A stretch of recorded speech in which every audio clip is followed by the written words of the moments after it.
공급의 속도전을 내는 신도시에 대해서 좀 우려의 목소리가 커지고 있습니다. 일개 신도시들은 이제 선도지구 선정 방침에 두고 불만의 목소리가 나오면서 일정이 연기될 거라는 우려가 커지고 있고, 또 공사가 늦어지고 있는 3개 신도시는 곧 본청약에 돌입하지만 또 분양가가 얼마나 오를지가 관건입니다. 네, 공급 부족 우려가 또 집값을 부추기면서 정부가 속도를 내고 있는데요. 과연 시장에 어떤 영향을 미칠까요? 한 주간 부동산 소식 함께 살펴보시죠.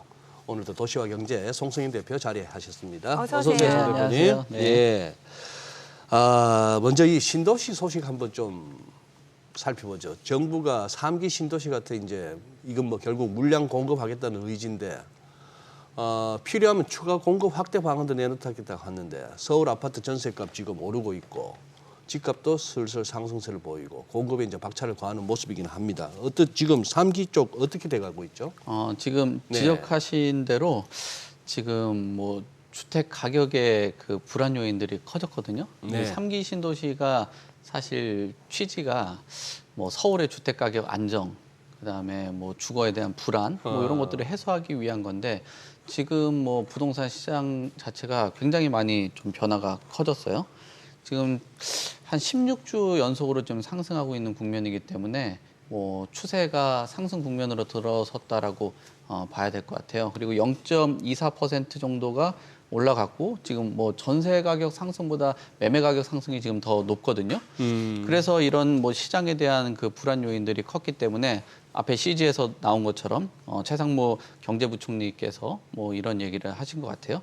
뭐 지금 추가적으로 주택 공급을 더 하겠다라는 의지를 표현을 한 건데, 왜냐하면 지금 부동산 시장에 대한 그 변동성이 너무나 커졌고, 그다음에 이런 불안 요인들이 부동산이 뭐 주식하고는 좀 다르게 어떤 그 추세에 한번 들어서면 굉장히 장기간 좀 그 추세가 이어지는 경향들이 있거든요. 그러면 이런 변동성이 좀 크다라는 거는 이런 뭐 주택 가격이 계속적으로 오를 수 있다라는 거는 불안 요인이죠. 그러면은 이 수요에 맞춰서 공급을 해줘야 되기 때문에 필요시에는 추가적으로 공급하겠다라는 신호를 우선적으로 주고 있는 것 같아요.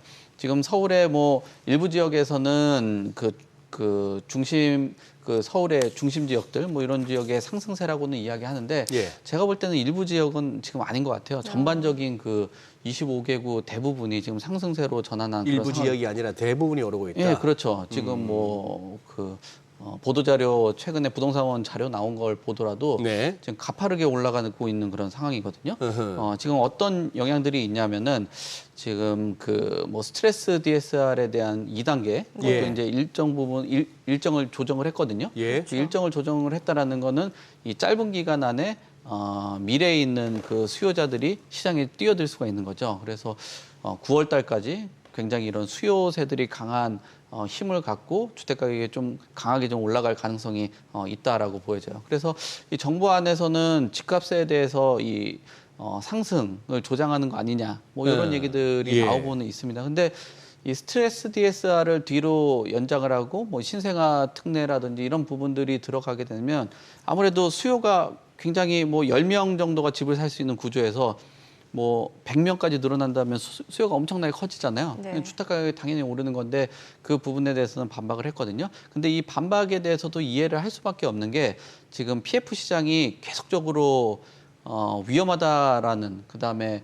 항상 그 위기감 조성들이 좀 컸었잖아요. 네. 4월 달에는 뭐 PF가 터져서 뭐 일부에서는 뭐 큰 뭐 재앙 같은 수준의 소위 뭐 4월 위기론. 그 공포까지도 있었는데 네. 그런 부분을 좀 안착하기 위해서는 이 지금 시기를 좀 연기를 해야 된다라는 의견들이 있는 것 같아요. 근데 그 부분도 이해를 해야 되는 게 지금 서울 얘기를 했지만 서울하고 수도권 같은 경우는 온기가 그래도 좀 퍼져 있는데 PF 부실 사업장들이 지방권이 많잖아요. 네. 이런 지방권의 스트레스 DSR이 이렇게 도입이 되게 된다면 이제 조금 훈풍이 불 수 있다라는 기대감을 가졌던 지방시장에 또 이 PF 사업장들이 위기감이 있을 수 있기 때문에 그런 일정들을 조정한 것으로 보여집니다.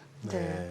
사실 이게 3기 신도시가 이제 지난 정부부터 좀 빠르게 진도를 뺀 것 같은데 사전 청약 제도까지 만들어졌어요. 그런데 이제 올해 3월 들어서 이제 인천 계양지구에서 첫 착공이 시작됐고 본청약이 9월부터 들어간다면서요? 네, 지금 본청약 이 시기가 늦어졌다라는 평가들이 많아요. 그래서 이 본청약이 늦어진 그 시기 때문에 지금 수요자들, 뭐 내 집 마련을 하려고 하셨던 분들이나 아니면은 집값이 올라가기 전에 나는 좀 싸게 예. 내 집 마련을 하려고 하셨던 분들이죠. 근데 지금 작년 같은 경우 주택가격이 굉장히 좀 조정을 많이 받았거든요. 그런 그 조정된 주택을 좀 싸게 매입할 수 있었던 기회들도 가졌었는데 그런 기회를 놓쳤다라는 게 아까운 것 같아요. 지금 부채 비율 나오고 있잖아요. 현 219%, 한 220% 정도 되는데 네. 부채 비율이 좀 그 높다라는 거는 사업을 지연하는데, 왜냐하면 사업을 하게 되면 아무래도 금융에 대한 비용이 커지다 보니까 부채 비율이 더 커질 수밖에 없거든요.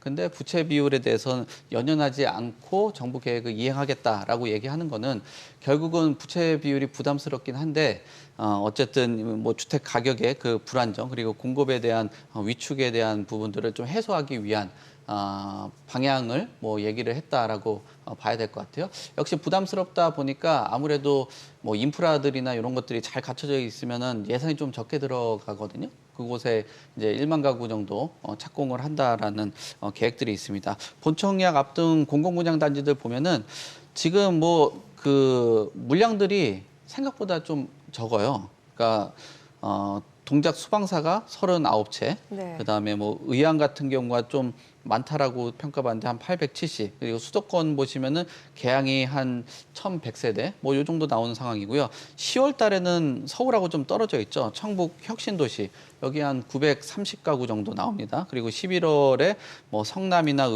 의왕 그다음 남원주 역세권 뭐 이렇게들 나오는 물량들 보면은 딱 봐도 최근 들어서 민간 분양들 나오는 물량 대비했을 때 공공 분양이 사실 주택 가격의 안정도 찾아오고 그다음에 주택 가격이 좀 저렴한 편인데도 물량이 이렇게 좀 적다라는 거는 불안감으로 작용을 할 수밖에 없죠. 그래서 수도권의 아파트 시장 같은 경우가 지금 이런 그 공공 안에서의 공공 물량들 때문에 인기가 좀 커지고 있다라고 보여지고요. 지금 가장 빠르다라고 평가받고 있는 3기 신도시 인천 계양도 2026년에 그 입주 예정이기 때문에 네. 상당히 좀 늦어진 그런 상황이다라고 볼 수 있을 것 같습니다. 입주 예정이 내년이 아니고 2026년이라고요. 예, 그때 입주니까 지금 좀 불안감들이 많이 좀 하겠죠. 늦어지네요. 이렇게 속도가 늦어지면서 이제 공사비도 그렇죠. 좀 뭐 이게 이쪽이 뭡니까? 공사비가 올라가고 해서 이 얘기가 진짜 오래됐습니다만 그럼 이거 분양가도 이거 3기 신도시 계속 또 더 높아지는 거 아닌가요? 그렇죠. 지금 네. 그 3기 신도시가 결국 싸게 집 장만하시려고 하시는 분들이잖아요. 네, 근데 맞아요. 이게 시기는 늦어졌는데 그 늦어진 어떤 부담감들은 수분양자들이 받아줘야 되는. 근데 이 기간도 늦어졌지만 기다렸는데 분양가는 또 올라버리고 지금 가격들을 한번 보면은 그 성남 위례 A2-7 블록 같은 경우 분양 시기가 2022년 9월이었는데 올해 1월로 늦어졌거든요. 그때 당시 사전 청약 금액이 5억 5천만 원이었단 말이에요. 근데 지금은 6억 2천이요. 네. 시기도 늦어졌고 네. 가격도 올라갔고 그러다 보니까 그 뭐 주거를 이제 좀 장만하시려고 하시는 분들은 굉장히 좀 부담스럽게 작용하겠죠. 그래서 뭐 이한준 그 LH 사장께서도 이런 얘기를 합니다. 가처분율이나 주택 용적률을 높여서 분양 가격이 중심이 되는 토지 원가를 최대한 낮출 계획이다라거든요. 가처분율이라는 거는 이제 땅을 좀 많이 팔고 용적률 높인다는 거는 이제 면적을 넓혀서 가격을 좀 이제 낮추겠다라는 계획인데, 근데 이제 그 면적이 넓어지면 넓어진 만큼 또 공사비도 또 증가하는 부분들도 여전히 남은 숙제이기 때문에 부담스럽게 작용할 수밖에 없을 것 같습니다. 지금 사전 청약 당첨하셨던 분들 같은 경우는 분양 가격 보고 야 이거 내가 진짜 이 기간 동안 너무 기다렸는데 차라리 작년이나 뭐 재작년에 집 살 거 하시는 분들도 실제로도 많거든요. 예. 그리고 자녀들의 그 뭐랄까요, 뭐 생애 주기 또 본인의 생애 주기에 맞춰서 집장만 해가지고 들어가시려는 분들이 글쎄, 있는데, 네. 이거 시간이 이렇게 늦어버리면 내가 저 거기도 시기에 꼭, 차질이 생기고. 네, 거기에 갈 필요가 있겠냐라고 보는 그런 입장들이 크기 때문에 지금 이 3기 신도시 문제도 있겠지만 이 사전 청약 제도가 폐지가 현재 되긴 했지만 기존부터 사전 청약에 대한 그 문제점들 어떻게 보면은 이게 진짜 청약도 아니고 청약의 청약. 글쎄. 그러니까 뭐 예. 소위 그냥 뭐 페이퍼 청약 뭐 이런 얘기들도 많았었던 상황이기 때문에 왜 이제서야 뭐 폐지를 했나 참 좀 의문이기도 합니다. 네. 이제 일기 신도시도 좀 여쭤볼게요. 지금 일기 신도시를 포함해서 기초 지자체들이 이제 재건축 선도지구 사업 공모 지침을 발표를 했어요. 그런데 이게 관련 지역 집값이 좀 뭔가 불안한 움직임이 나타나고 있고 또 기초 지자체마다 뭔가 조금씩 다른 공모 지침이다 보니까 좀 잡음도 꽤 들려오는 것 같아요. 네, 지금 주택 가격이 지금 과열 현상들이 예. 나타나고 있거든요. 물론 이 과열이 그 일기 신도시 전체가 아니고 우선 보면 뭐 분당을 중심으로 한 곳들이 과열들이 있는 것 같아요. 그래서 매물이 거의 뭐 소진이 되거나 또는 매물을 이제 감추는 집주인들이 걷어들이겠죠. 예. 예, 그런 부분들 그리고 뭐 급등한 수준들 뭐 호가 중심으로는 한 2에서 한 3억 정도 올라가는 뭐 그런 가격들이 나오고 있고요. 또 분당 외 지역 같은 경우는 이런 고민들도 해봐야 될 것 같아요. 선도지구나 또 분당 외 다른 지역 같은 경우는 선도지구에 또 못 들어간다면 또는 그 다른 지역 같은 경우 이런 뭐 개발이 원활하게 일어나지 못한다면 이런 가격이 뻥 하고 올라갔는데 실망되는 매물들이 나올 수밖에 없거든요. 그렇죠. 그러면 예. 가격의 변동성이 커지기 때문에 거기 뒤에 들어가신 분들 같은 경우는 굉장히 손실 큰 그런 상황이 나타날 수 있기 때문에 좀 신중한 접근을 하실 필요가 있고요. 그 수익이 좀 떨어진다라고 평가를 받고 있는 중동산 그 신도시 같은 경우는 추가적인 분담금이 예상되는 것, 뭐 시뮬레이션 돌려보니까 한 3억에서 5억 정도 나오는 상황이기 때문에 그렇게 되면 개발하고 나서 3억, 5억 정도 추가적으로 들고 나면 차라리 주변에 있는 아파트가 좀 신축에 가까운 거 사는 게 더 낫지 않겠냐. 그러니까. 예, 뭐 그런 생각도 할 수 있기 때문에 이 부분들 좀 고민들이 클 것 같고요. 또 지자체 같은 경우도 이런 뭐 그 공모에 대한 그 지침에 따라서 변동을 주는 거는 또 필요성도 있겠지만 또 변동을 주는 거는 유불리가 각 단지들 또 각 세대들마다 달라지기 때문에 그런 부분들이 자본들이 계속 나오고 있는 것 같습니다. 예. 뭐 어쨌거나 동서고금을 막론하고 배고픈 것보다 배 아픈 게 문제인데 아니 어디는 선도지구가 되고 어디는 안 되고 할 때부터 잡음이 생기는 거는 불가피한데 네.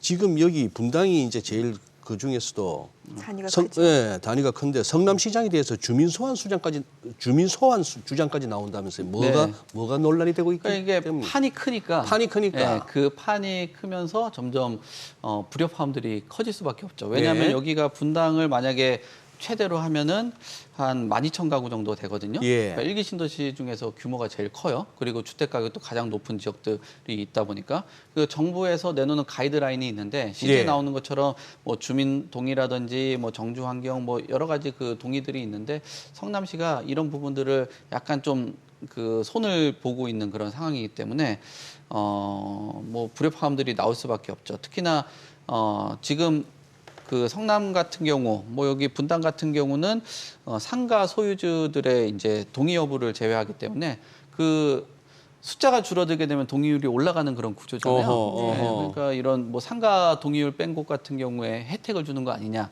그리고 이런 뭐 지역들 안에서도 단지보다도 뭐 세대, 그러니까 가구 수에 대한 배점을 올리기 때문에 이건 단지가 아니라 가구 수에 올린다는 건 표 계산하고 정치적인 거 아니냐. 뭐 이런 뭐 자본들도 예. 나오고 있습니다. 그래서 주민들이 판이 크고 주택 가격이 예. 좀 높은 지역이다 보니까 특혜를 주는 거다라는 의견들이 나오면서 뭐 좀 뭐 뜨거운 뭐 얘기들이 오고 가고 하는 것 같습니다. 듣기만 해도 골치 아픈데 바로 해당되는 저쪽은 진짜 머리 아프겠네. 네. 예.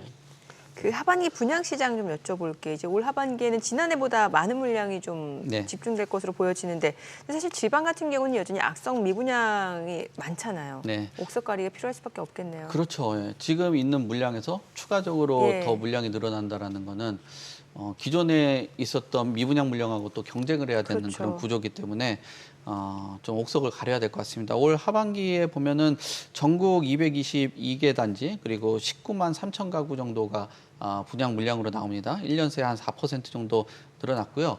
지금 뭐 부동산 시장이 살아나는 그런 분위기고 국면이다 보니까 건설사들 같은 경우도 지금 이제 분양을 하지 않으면 안 되겠다. 그 이런 뭐 뜨거운 열기가 있을 때 분양을 하자라는 의견들이 나오고 있는 것 같아요. 근데 역시 뭐 전국적으로 미분양 물량들이 여전히 좀 쌓여 있는 그런 상황이기 때문에 거기에 추가적인 물량이 나온다라는 거는 뭐 입지나 가격 그리고 경쟁력 뭐 이런 것들을 따져서 청약들을 하지 않을까. 그만큼 청약이라는 숫자는 정해져 있기 때문에 그 청약에 대한 그 숫자가 한쪽으로 좀 쏠림 현상들이 나타나는 그런 현상들이 나타날 수 있겠다라고 볼 수 있을 것 같습니다. 네. 청약도 여쭤볼게요. 지금 경기도 과천 그 디에트르 퍼스티지 청약 네. 여기서 만점 통장이 2개나 나왔다고 하는데 이게 사실은 되기만 하면은 뭐 7억 로또다 이런 얘기가 네. 나와가지고 청약 대기자들이 그동안 이제 관심도 안 가졌던 그 청약 네. 통장을 막 꺼내뒀다고 하는데 네. 경쟁률이 치열하죠. 예, 그럼 만점이라면 지금 통장 보면 7인 이상 살아야 되고요. 15년 이상 무주택 기간을 좀 유지를 해야지 이런 점수가 나올 수 있거든요. 지금 뭐 과천 디에트르 퍼스트 같은 경우는 시세보다 7억이 저렴하다라는 거는 뭐 하나의 그 로또 단지가 되는 거죠. 그래서 일반 공급에 한 10만 명이 접수를 했고요. 228대 1 나왔고요. 또 특별 공급엔 3만 6천 명이 몰렸어요. 그것도 한 127대 1 정도가 나왔습니다.